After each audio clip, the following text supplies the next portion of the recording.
Hello and welcome. This is India Global. I'm Gaurie Dwivedi. Let's start the show with big stories coming in this evening.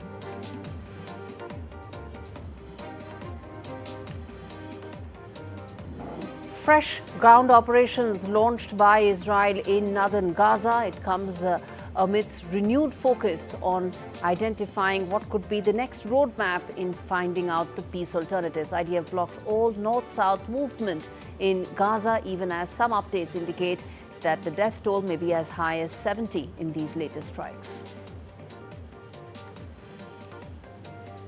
Donald Trump suggests American control of Ukraine's nuclear power plants, even as Ukraine and Russia exchange drone strikes. President Zelenskyy has slammed Russian counterpart Putin over overnight strikes, which show that peace claims are propaganda. That's the official word coming in. Which way is the peace talks headed is the key question. 2611 accused Thaivur Rana appeals in the U.S. Supreme Court. 2611 accused Rana has filed petitions to halt his extradition to India. Rana running out of options. He will have to finally face the law in India. Are India and Canada resuming talks to thaw their tensions? Well, some reports indicate that talks have been started in an attempt to reset bilateral ties after fallout, exit of Justin Trudeau acting as a major push towards resumption of normalcy. Protests erupt in Turkey after Erdogan rival has been arrested. Protesters clash with police over unprecedented visuals that indicate that after 22 years is Erdogan's time in power finally running out.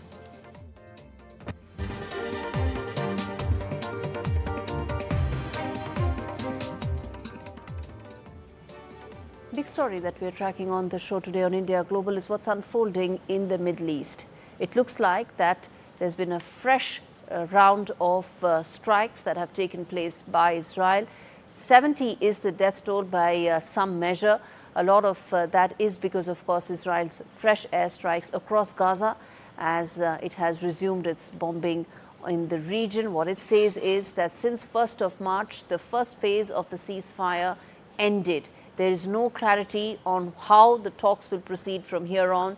Phase 2 of the ceasefire that was earlier negotiated required Israel to completely exit this region, something that Benjamin Netanyahu's government feels is absolutely a deal breaker, simply because it will allow Hamas to regroup as well. What's the future like for this potential tenuous ceasefire that was holding on by a thread? What happens to those 59 hostages? What about the civilians who are, of course, in the midst of these fresh airstrikes that are taking place? Some reports indicate that Israel's ground offensive is actually most significant since November 2023, right after it responded to that October 2023 Hamas attack. The military has also reported regaining control of the center of the Netzarim Corridor, and some reports indicate that airstrikes have claimed the lives of 510 Palestinians since Tuesday. Hamas has condemned the ground ops and the breach of the corridor as a new and dangerous violation of the 2-month-old ceasefire. As I said, it expired on 1st of March, and since then, everything has been up in the air. Whether mediators will be able to find out possible ways to bring the two sides back on the table is really the key question here. All right, and in fact, as we discuss this in greater detail, let's put out those big questions that I want to put forth to the guests joining me on the broadcast. First is, will it be Donald Trump who will now have to broker a ceasefire in this region? Remember, he did put his political capital, which is why those 3 phases were discussed, with 2 and 3 essentially being more theoretical than practical. The second key question in this discussion that I will have is that will there actually be a phase 2? Phase 1 happened, 190 odd hostages came back, thousands and hundreds of prisoners were released by Israel in exchange. But what happens going forward? And that's the next question as well, that what will be the release of hostages? How and when will that happen? There are 59 of them. Not all of them are alive, but the fact is Israel wants them back. How will that happen? Their families have also been crying out for help. And lastly, Netanyahu's government has made it very clear that these ground ops will continue. It's not a short-term but a long-term process if it requires. How long will America back it before it decides it's finally time to talk on this? James Dorsey joining me from to talk more on this. He's a Middle East expert, adjunct senior fellow at Singapore's S. Rajaratnam School of International Studies. And also with me is Mr. Hoffman, Israeli-American journalist. Thank you so much, gentlemen, for taking out the time to speak to me on this issue. And in fact, Mr. Hoffman, let me start with you. As things stand right now, one has to point out that these strikes are happening at a time when it is the holy month of Ramadan, and the numbers that are coming in terms of casualties is fairly significant. Every casualty that there is the fault of Hamas, which could end the war in a moment by releasing the 59 hostages that they're still holding. Hopefully 24 are still alive. The fact that they're holding them and 35 dead people, which is gruesome and disgusting, needs to stop. And just an hour ago, they fired a missile at Tel Aviv. It landed in the city of Rishon LeZion, just to the south. 3 different missiles. One was shut down. 2 of them landed in open areas. There's shrapnel all over the city of Rishon LeZion. I was woken up at 4 o'clock in the morning by solidarity fire from Yemen, from the Houthis. So all this needs to stop. Hostilities have come back in full swing. And in fact, let me ask this to you, Mr. Dorsey, that do you now expect Trump administration to focus on this region once again? Because Donald Trump did put in his political capital, which is why one did see phase 1. But how does one get to phase 2 of this ceasefire? Well, I think in terms of Donald Trump, the question is not if, but when. I think that the current military operation, a resumption of the military operation in Gaza, serves 2 purposes as far as Prime Minister Netanyahu is concerned. One is a tactical purpose, which was the return of Itamar Ben-Gvir to the cabinet to ensure a majority in Parliament, particularly in advance of the budget discussions, which, if no budget had been failed, would have led to the fall of the government by legal definition. But the second objective is a much more strategic objective, if you wish, and that is backed by the United States to try and detract or extract from Hamas as many of the hostages as it can, because that would weaken Hamas's negotiating position in whatever negotiation takes place for a second phase and ultimately an end to the war and a post-war administration of Gaza. So in that sense, I think the question's going to be, when does Trump... Mr. Dorsey, how soon do you see that happening? That's the $64,000 question. I think right now you have an Egyptian proposal on the table, which is to release up to 6 hostages in exchange for Palestinian prisoners, as well as a revival of the second phase, Gaza ceasefire talks, and the return or the opening of the borders for the flow of humanitarian aid. The problem with that is that Hamas wants guarantees that Israel will abide by the agreement and that this will lead to an end to the war. Whatever guarantees are given are basically not worth the paper on which they are written. Indeed, that in fact is pretty much the crux of the problem. But Mr. Hoffman, I understand the fact that since 1st March, there's been a very credible security threat that because there's a sort of a ceasefire-like situation, it allows Hamas to regroup and probably come back in full swing and hit back Israel, which is why one might explain these fresh strikes taking place. But what's the way out? Because, if Mr. Netanyahu says that he's willing to go for as long as it takes, then are we really looking at any sort of an end solution here? Yes, there is a goal of removing Hamas from power and ensuring that they won't be able to govern again. Hamas in power harms not only Israelis, but Palestinians in Gaza as well, who deserve to live not under an Islamic jihadist genocidal dictatorship, but under people who will take the aid that will come in from around the world and use it to build above ground for their own people and not to build terror tunnels below ground to kidnap and attack Israel. And that's around the corner, Gaurie. I really see it happening.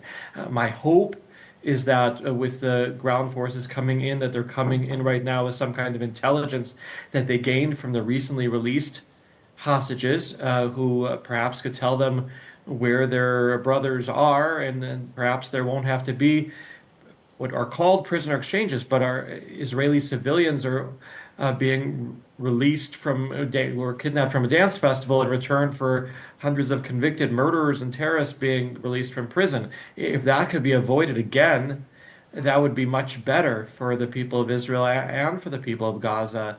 In the end, there's going to be some kind of international stewardship over Gaza. The United Arab Emirates is going to be involved. Saudi Arabia will be involved in one way or another. But Hamas So has in to be that removed. sense, we are pretty much back to what we started, Mr. Hoffman. Do you think that? Because, even Hamas is saying that mediators need to come back on the negotiating table. So are we going back to what started, in January this year, when the whole negotiation process did lead to some sort of a conclusion?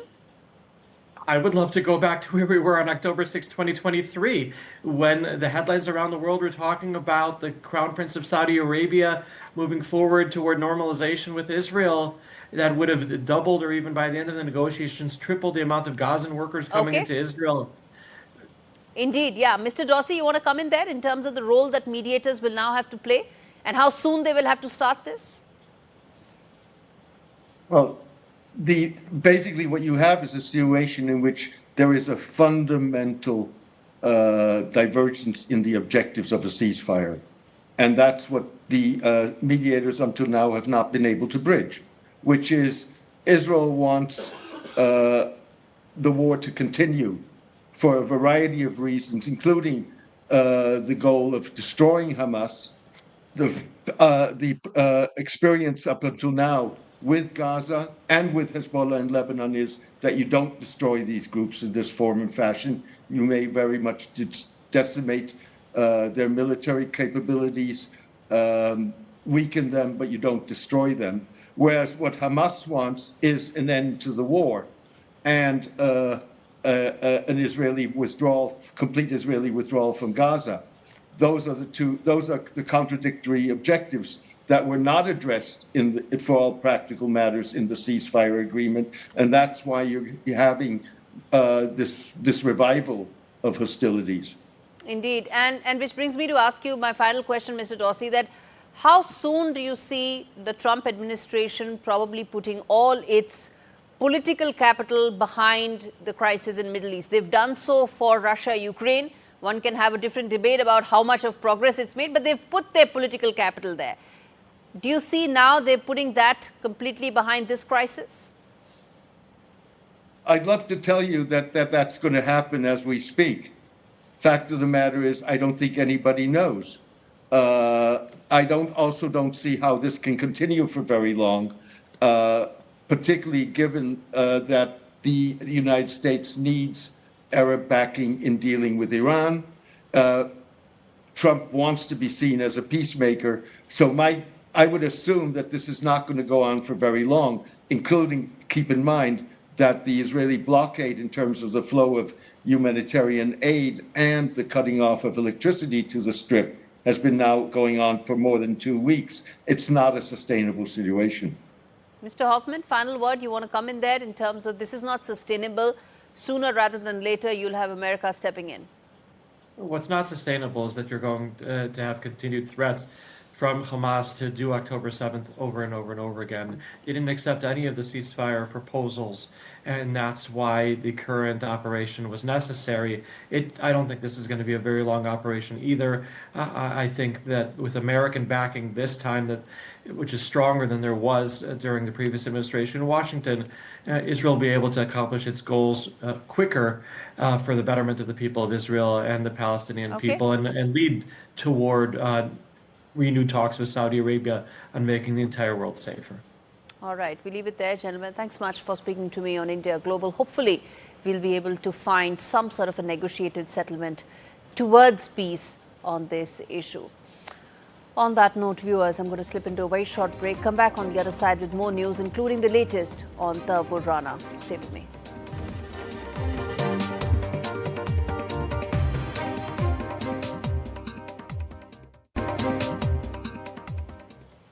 U.S. Supreme Court is likely to consider an application by 2611 Mumbai terror-accused Zaphorizhzhia seeking a stay on his extradition to India. The application has been disputed to the Supreme Court judges ahead of a private conference that's scheduled for the 4th of April.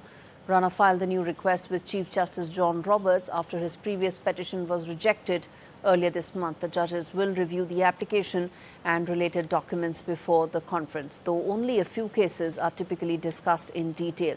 For the application to proceed, at least 4 judges must agree to review it, and decisions are announced in open court, usually the next working day. Last month, during Prime Minister Modi's visit to the US, President Trump confirmed his administration had approved Rana's extradition, calling him a very evil man. So here, Zaphorizhzhia is in fact just closing in on his final set of legal options before he will have to be extradited to India soon. Indonesia's parliament passed controversial amendments to the country's military law, which will allocate more civilian positions for military officers. Protests against the charges and the changes are expected to erupt in the streets. That's the expectation. The revisions have drawn criticism from civil society groups who warn that they could push the world's third largest democracy back to the authoritarian New Order era under former President Suharto, when military officers held significant influence over civilian matters. Indonesia's law minister has denied the law was a return to the military dominance that characterized the Suharto dictatorship, saying instead it was necessary due to domestic and geopolitical challenges. Turning attention to what could be an extremely important update as far as the India-Canada relationship. It saw probably its biggest nadir, the lowest nadir under Justin Trudeau's tenure. And that happened because of his support to the Khalistanis in Canada. Since then, it may have been that with Trudeau exiting, that the two sides may have reportedly resumed communication between their security agencies and are exploring the possibility of appointing new high commissioners soon, signaling a potential reset in diplomatic relations following the controversy over the Khalistani terrorist Hardeep Singh Nijjar. Discussions between the two countries through diplomatic and security channels resumed around December. That's what some reports indicate. After tensions fled in October when India withdrew its High Commissioner and 5 other diplomats who were named person of interest in the investigation into Nijjar's killing. It expelled an equal number of Canadian diplomats as well. And as per reports, India is now considering several diplomats for the position of envoy in Ottawa, with Dinesh K. Patnaik, India's ambassador to Spain, emerging as a leading candidate. Meanwhile, Ottawa's nominee for the role of High Commissioner in New Delhi remains Christopher Cooter, who was recently the envoy to South Africa.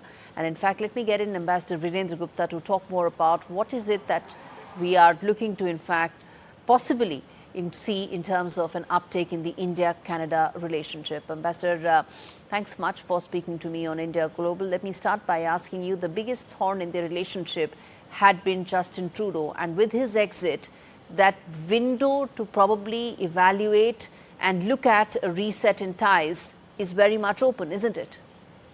Absolutely, you're perfectly right.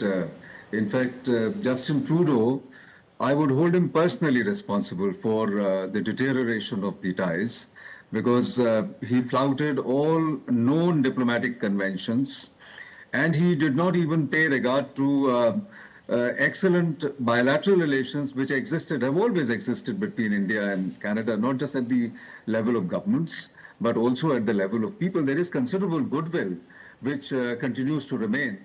So I think Justin Trudeau's departure from the government paves the way, and happily the new Prime Minister, Mike Carney, has already indicated his willingness, his resolve to reset the ties and normalize the relationship with India.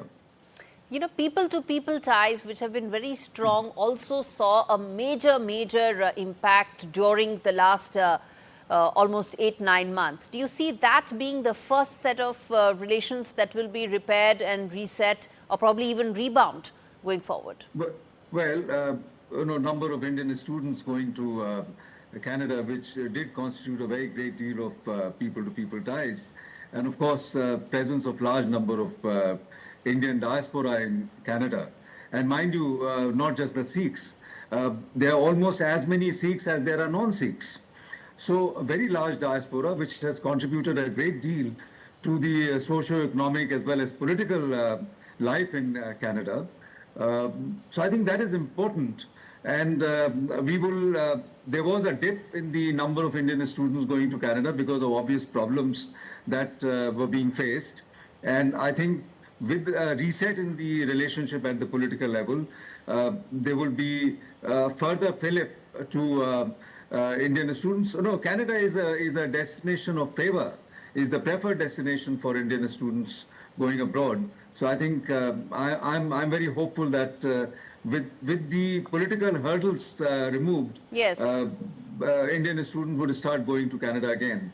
And Ambassador Gupta, finally, the biggest question, which has been India's repeated concerns around the Khalistani issue, not only not being addressed by Canadian government under Justin Trudeau, but also giving it a fillip. How do you see those concerns now being addressed under Mark Carney? Well, either Mark Carney or the elections and the new government will have to seriously consider it. We'll have to give it a long-term thought. That Trudeau got caught in the short-term exigency of what he thought he could garner support from the extremist Sikh element. But let me remind you that of the 50% of the Indian diaspora, which is in Canada, there are Sikhs. And of those Sikhs, only very marginal number of people support the extremist agenda. So by pandering to the extremist agenda, my sense is that Trudeau would have, and his party would have alienated the majority of the Sikhs and certainly non-Sikhs.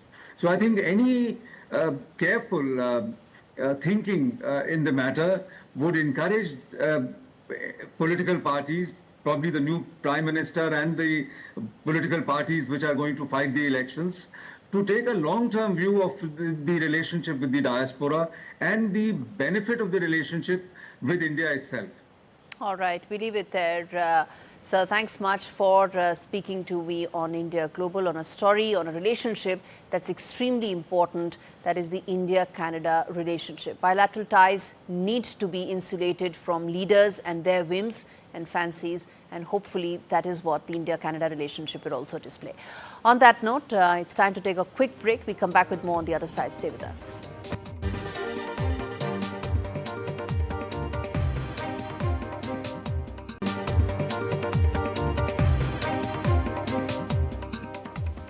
This is India Global. I turn attention now to what's happening in the Russia-Ukraine war. The latest is that there's a phone call with Ukrainian President Zelenskyy and President Donald Trump, where it was proposed that America could own and operate Ukrainian nuclear power plants as part of his latest effort to secure a ceasefire in the over 3-year war.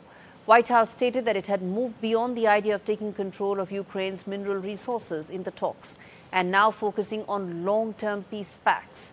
Following this call, Zelenskyy clarified that the two leaders discussed only one power plant, referring to the Zaporizhzhia nuclear plant, which is currently under Russian occupation. Zelenskyy also mentioned that Kiev was ready to pause attacks on Russia's energy infrastructure. So all talks being centered around the energy infrastructure of both countries. That is the direction in which these talks are going. First, listen in to White House remarks after that call, and then we come back and talk in detail about this. President Trump also discussed Ukraine's electrical supply and nuclear power plants. He said that the United States could be very helpful in running those plants with its electricity and utility expertise. American ownership of those plants would be the best protection for that infrastructure and support for Ukrainian energy infrastructure. Now we have moved beyond the economic minerals deal. We are at a place of peace. We're at a partial ceasefire, and we're moving towards a full ceasefire and a long-standing peace in this conflict. And that's great news for the American public. All right, Disha Bakshi joins me to talk more on this. Disha, now which way are these talks headed? What is the indication looking like? Right, so as we we heard the White House talk about the fact that US has now moved beyond any sort of critical minerals deal and is now in fact suggesting that US is actually looking at, ownership of Ukraine's nuclear plants. So now Ukraine has several key nuclear plants. One is Chernobyl, which has been shut for since 2000, and Zaporizhzhia nuclear plant, which is one of Europe's largest nuclear plants. And now US is indicating that perhaps they are looking at taking over or taking control of these power plants and help Ukraine run these nuclear plants. Now, to tell our viewers, this nuclear plant is currently shut since 2022 and is actually under Russian control. So, and it has been witnessing certain attacks, drone attacks from the Russian side as well as the Ukrainian side, which is why it was shut down. Now, this indication in fact is progress in the talks and really opens up a new phase in the negotiations between the two sides. And the fact that now there is a ceasefire, there is a halt in attacks on energy infrastructure doesn't mean that all attacks have been halted. In fact, just hours after the conversation between US President Trump and Ukrainian President Zelenskyy, there was overnight drone attacks between Russia and Ukraine. In fact, Ukraine shot down 75 of 171 drone attacks from Russia, as well as Russia also claimed that there were certain drone attacks from the Ukrainian side. In fact, Ukraine even targeted a key airbase, Russian airbase, which was used by Russia for the last 3 years to target Ukraine with long-range missile strikes. So the attacks are nowhere close to ending. It's just that certain energy targets are no longer being targeted. And in fact, they're also exchanging barbs, where Zelenskyy has said that any peace claims by Russia is in fact propaganda, whereas Kremlin is saying that these recent attacks are indicating that Ukraine is not serious about peace. All right, Disha Bakshi, appreciate you giving us a lowdown of what's the latest that's unfolding and which way it's going from here. And in fact, that's really going to be one of the big questions that I'm going to put forth to my guests joining me on India Global. First up, the big questions around this is that will this allow the United States to now become a bigger stakeholder in the war when it actually takes over energy infrastructure, whether it's a single power plant or more than one? Does it mean that America will now have skin in the game? Second, will this also probably act as some sort of a security guarantee for Ukraine, something that they've been crying hoarse about? Trump administration has rejected completely. But could this really be that some sort of a guarantee that Zelenskyy has been looking for? And could this essentially pave the way for some sort of a larger peace deal as far as Russia-Ukraine is concerned? And lastly, something that is most important is that these nuclear plants, particularly the Zaporizhzhia one, is under Russian control right now. If President Trump were to insist on taking it, is that going to have a bearing on the relationship between US and Russia? That, I think, is going to be extremely important as well and needs to be discussed in detail. Edward Joseph, who's a political analyst, joins me live to talk more on this. Ulina, always good to have her joining us live to talk more about the Ukraine side of it. In fact, Ulina, let me start with you, which is that as things stand right now, it is no more just about critical minerals. It's much more. It is about the power infrastructure of Ukraine that America feels need to be part of any potential negotiations where America wants to be involved in. Well, I would not put such great significance to this conversation that happened between Zelenskyy and Trump regarding Zaporizhzhia power plant, because President clarified already yesterday evening that it was just a conversation about U.S. Taking under Olina, I am not saying it. I played the White House press secretary's comments after that call, which said that they've moved beyond the critical minerals part. We played that sound bite for our viewers. So it's in that context that I'm asking you. I heard this, but I'm just telling you that the mineral deal right now is not even discussed. This new discussion about power plant, it is just, I would say, talks, conversation. It doesn't really mean much. What really is happening is that Putin rejected the peace deal that Trump proposed. This is what has happened so far.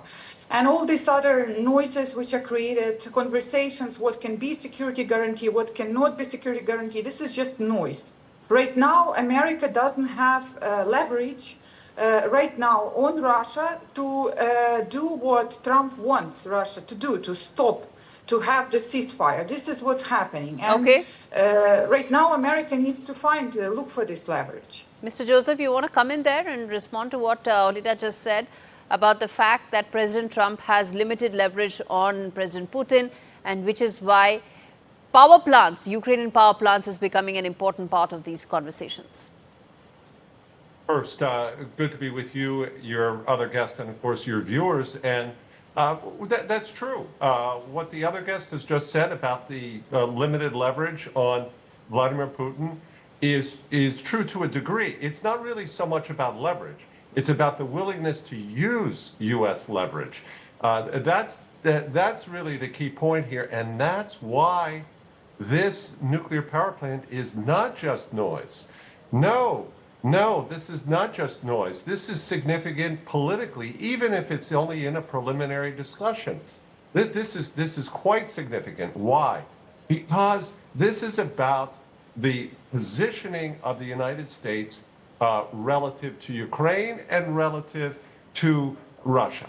And what we saw, of course, everyone across the globe witnessed the disastrous meeting in the Oval Office, witnessed prior to that President Trump calling President Zelenskyy a dictator, pressing that they have to have elections. And then what happened?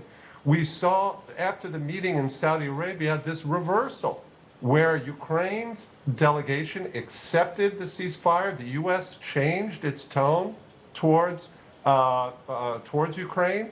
That all the ball, everyone noted, was then in Russia's court, and there was this long conversation between President Trump and President Putin, but there was no agreement on the ceasefire, and they know that in the White House. Okay. They know that there was no agreement, and that's why this is significant, because it further aligns Washington and Kyiv. That's what's significant here. Indeed. And then, of course, the pressure will go back on Russia. Please. I was coming to just that, Mr. Joseph, that how do you see that in terms of allowing U.S. to put pressure on Russia? I was coming to just that. Yeah, well, that's this will become the inevitable question, and then it's simply a question of whether the President Trump and his team will allow themselves to see reality in Russia as it is, that whether they will allow themselves to understand that President Putin does not want to end the war. That in some respects, many people, insiders in Russia, believe President Putin cannot afford, physically cannot afford, will not survive politically or possibly physically if this war ends, because if it ends short of the vision that he has to completely subdue and control Ukraine. Okay. And so that's why these steps are there. They're not trivial. These are important because they align Ukraine and the United States, and that's tremendously important for ultimately resolution and awakening in the White House to the reality of Vladimir Putin and his objectives with this war. Olida, respond to what Mr. Joseph is saying. This is probably the best piece of discussion that you would have heard all morning, isn't it?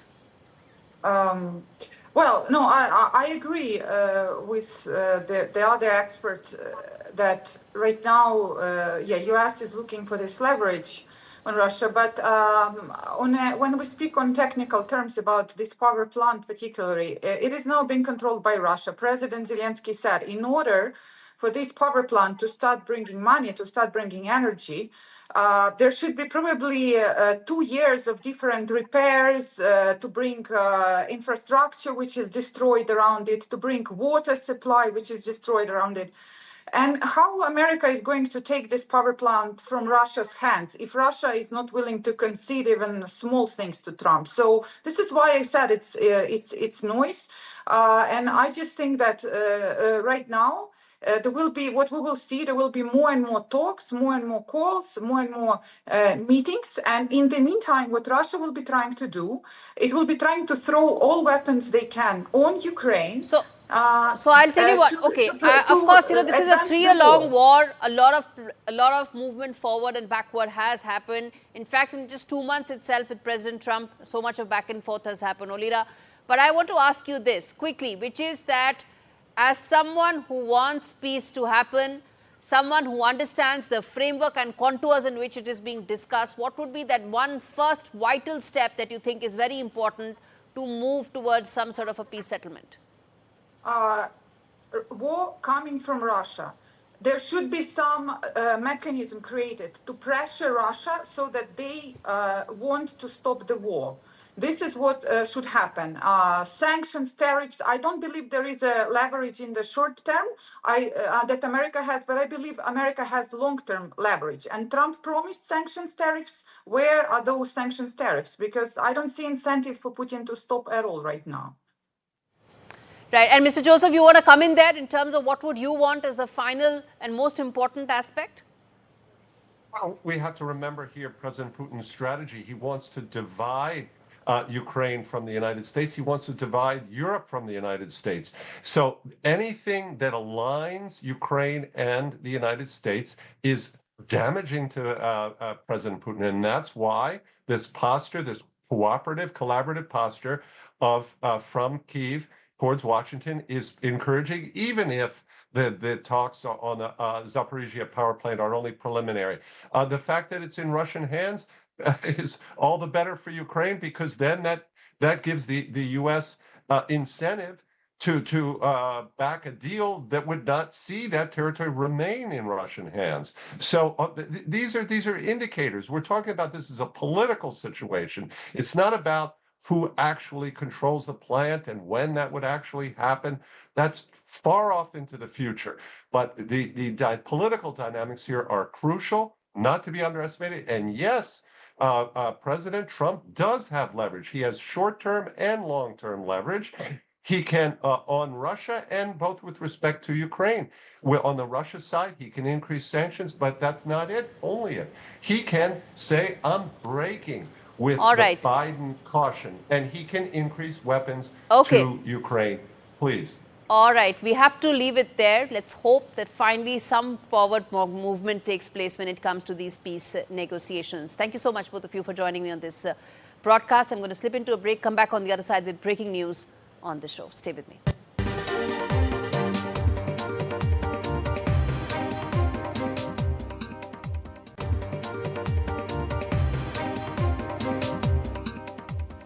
Turkish authorities have detained 37 people for sharing provocative content on social media, pressing ahead with a crackdown on dissenting voices that escalated with the arrest of the mayor of Istanbul, a potential challenger to President Erdogan.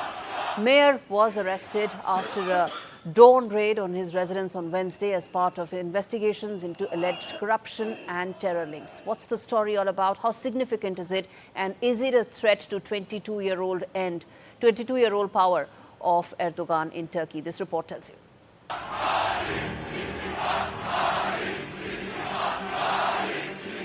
Turkey is on edge. Streets are filled with thousands of protesters. Police in riot gear. Pepper spray in the air. But what stands apart is a show of resistance not seen in years. A nation standing, fighting for democracy. At the heart of this storm is Ekrem İmamoğlu, the mayor of Istanbul and a top political rival of President Recep Tayyip Erdogan. Just days before his expected nomination as a presidential candidate, İmamoğlu has been arrested on charges of corruption and aiding a terrorist outfit. His university degree has been annulled, a move that could legally disqualify İmamoğlu for running for president. The mayor has called the decision politically motivated. Artık her şeyi bekliyor bir hale geldik. Şimdi dün diploma iptal edildi. Usulsüz bir şekilde, yani usulsüz bir işlem yapıldı. Usulsüz yapılan işlem de usulsüz yapıldı. Çok enteresan bir günlerden geçiyoruz. Çok korkunç. Bir kere diplomanın iptali usulsüz. Böyle bir şey mümkün değil. Authorities have imposed a 4-day ban on public gatherings, but that hasn't stopped the demonstrators. From city squares to university campuses and even underground stations, thousands of people rallied in the cold, in front of the city hall, shouting, "Erdogan, dictator," and Imamoglu, you are not alone. Bu yapılanlar kesinlikle hukuksuz. Hukuksuz ve temelsiz. Bu demokrasi değil. Demokrasinin ayıbı.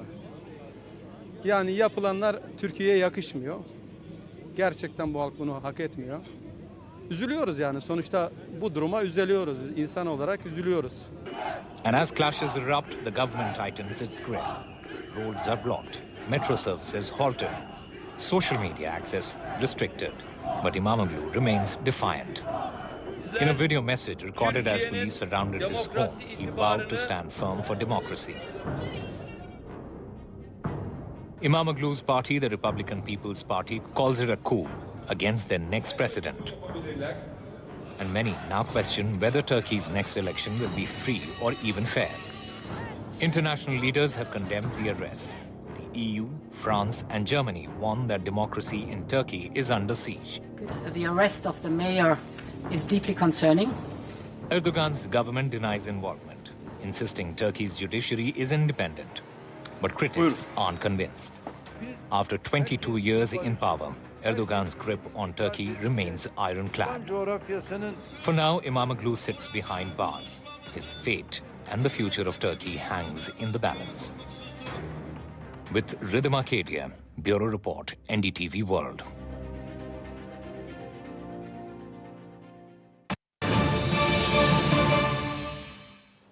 Big breaking news coming in on India Global.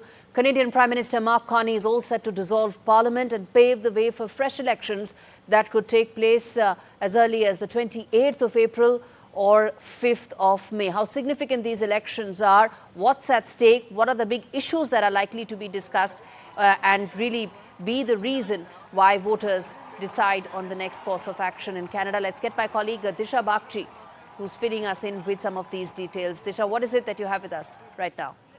Right. So the Canadian Prime Minister Mark Carney, who just came to power roughly a week ago, and he was sworn into office last week, has now, the reports indicating that he's expected to dissolve Parliament on Sunday and expected to call for elections, announce elections on April 28th or May 5th. Now, some of the key issues in this election are of course going to be Donald Trump and Donald Trump's threats of tariffs, as well as even his threats of annexing Canada as the 51st state of the United States. And now there have been, the ties between US and Canada have been on edge over the last couple of months since Donald Trump has come back to power because of his various threats of course, tariffs, but also his repeated claims that Canada should become the 51st state of the United States.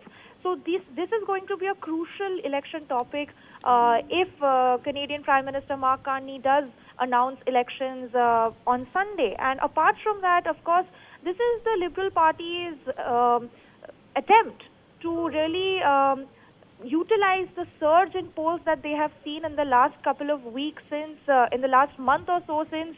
Indeed, there's been a remarkable recovery for the Liberal Party. They were trailing the Conservatives by 26 points, but it looks like they've almost recovered and in fact leading over the Conservative Party. Disha, which brings me to ask you that what are the issues that are likely to be at the forefront of this election? You mentioned tariffs. Tariffs is an issue that the Liberal Party would probably really hammer home because that's the reason why they've recovered in the ratings. But what apart from that? And how significant would this be from India's point of view?